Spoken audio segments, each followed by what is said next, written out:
Kaugnay sa pananambang sa convoy ng leader at isa pang miyembro ng Uzamis Robbery Holdup Group, makakapanayam natin si Justice Secretary Leila De Lima. Magandang umaga po, Secretary De Lima. Magandang umaga, Howie and Ruth, at sa mga tagapanood nyo.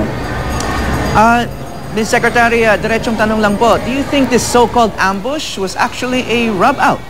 I cannot yet make such a conclusion pending the results of the investigation. What is important, Howie and Ruth, is that nag-order kaagad po ako ng investigasyon dahil nga maraming mga suspicious circumstances yung buong pangyayari.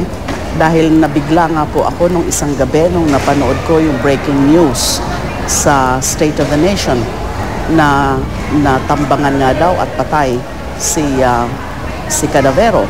Nang buong akala ko ay na-turn over na sa Bucor nung araw na yon, after the press con nung umaga sa Camp Crame. And kaya nagulat ako na hindi man lang pati yun sa akin clean air na kinuha muna daw uli ng PNP para daw mag-inquest. At sinabihan nga daw po yung PNP group na kumuha sa kanya ng superintendent po ng aming NBP, si Superintendent Tesoro, sinabi daw po, pwede naman mag-inquest dito sa loob ng NBP, ginagawa naman yan, lalo na sa mga high-risk inmates na katulad ni Cadavero. Pero hindi daw po nakinig at ang sabi daw, wala pa naman kaming official turnover sa inyo dahil wala pa naman yung mga papeles na pinipirmahan.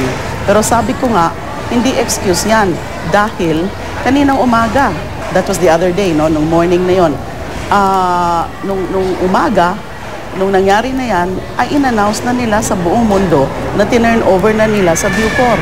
So bakit ganun ang nangyari? Kaya ako nagpapasagawa ng investigasyon ngayon sa NBI. Yeah, ma'am, yung nabanggit yung suspicious circumstances, ano yung pinaka-suspicious para sa inyo? Well, sinabi ko na po yung tungkol doon na una po yung tungkol doon na pwede naman in-inquest sa loob. Pangalawa, bakit mukhang alam ng mga gunmen na supposedly magre-rescue kay Cadavero yung daan, anong oras at kung saang daan.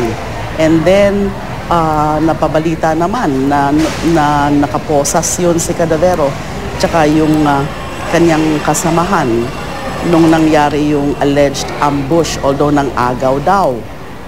Pero silang dalawa lang yung patay. Noon, and yung pinakaano ko lang, siguro hindi ako ganito kagalit kung hindi ganon din ang ginawa nila na pinalabas nila sa press con na tinurn over na sa Bucor only to say na hindi pa pala officially turned over si Cadavero sa Bucor dahil nga wala pa naman tayong pinipirmahan na papeles at kailangan dalhin muna natin to sa inquest. Na bakit pipilitin nila na ipa-inquest sa Cavite na sinabi na nga sa kanila na pwede rin sa Bucor, na it would be less hassle because mababawasan yung security concern, mababawasan yung concern sa logistics at sa manpower na magdadala sa kanila doon sa Cavite, kung saan ay sa Dasmariñas, Cavite, kung saan sinagawa yung inquest. So ilan lang yan sa mga nakikita ko na mga circumstances na kailangan malaman ang sagot, kailangan malaman ang totoo.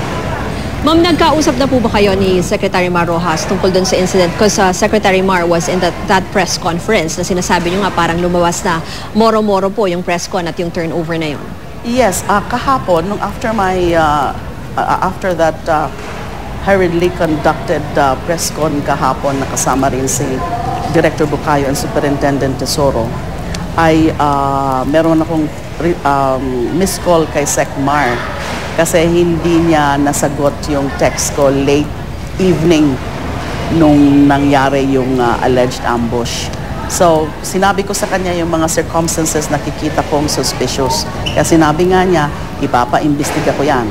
And then sinabi rin niya na NBI is also free to do its own investigation.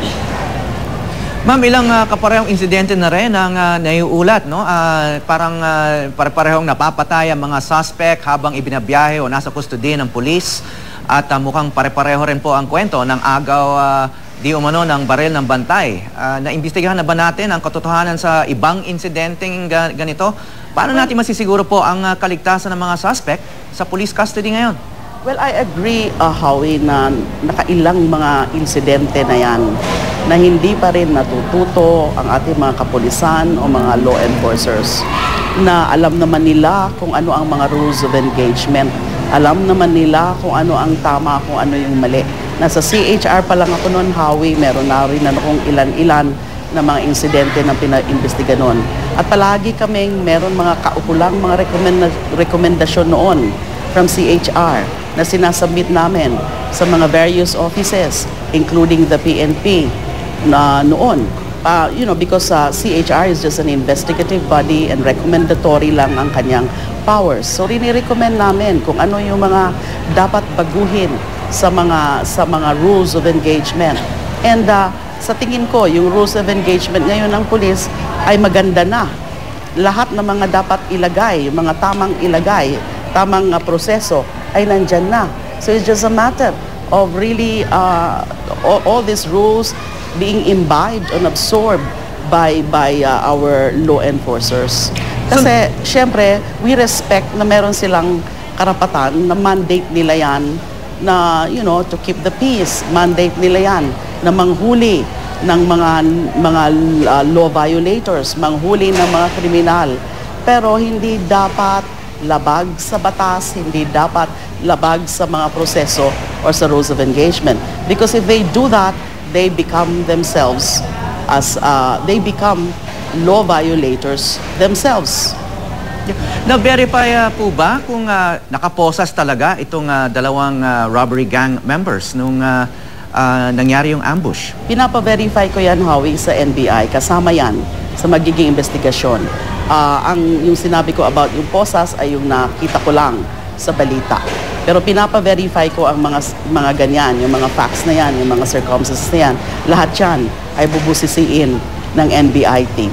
At hintayin na lang po natin ang magiging resulta. It would be a speedy and impartial investigation as always. Alright, ma'am, may basehan po ba naman yung sinabi ni Police Superintendent Benito Estipona na kung saan daw nahuli, dapat dun din daw i-inquest? Ganun po ba yung proseso? That's the general rule. That's the general rule. Pero madalas din nangyayari o meron na rin mga pagkakataon na hindi ganon. Nag-i-inquest nga kami minsan sa isang ospital. Lalo na kung halimbawa nung hinuli ay biglang nagkaroon ng na sinasabing aatakihin sa puso, mga ganong mga sitwasyon. So doon nag-i-inquest yung prosecutor namin. Meron din inquest na ginagawa mismo sa main office ng DOJ, even if the scene of the venue of the incident or of the crime is not actually within Manila. May mga ganon, may mga kampo, meron din na inquest sa kampo, lalo na sa mga high profile na mga detainees, like yung mga involved in acts of terrorism. Sa Bucor, paminsan-minsan meron din ginagawang inquest doon. Meron din ngang mga trial or hearing na sinasagawa mismo sa Bilibid. Yung judge mismo ang pumupunta. Kasi kung ang mga subjects o yung mga akusado ay mga high profile or high risk. And I think it's beyond doubt that Cadavero was really a high profile or a high risk inmate dahil tumakas na nga yan noong December. He is reputed to be the head of the Ozames gang, although I think he continued to deny that. Now, ganun pa ang nangyari. Alam nila yung risk, bakit pinilit na inalis sa Bucor o sa Bilibid na hindi man lang nga nakatuntong sa loob nung kinuha siya sa harap ng main building ng Bucor. Okay, maraming salamat po, Justice Secretary Leila De Lima. Maraming salamat din po. Good day.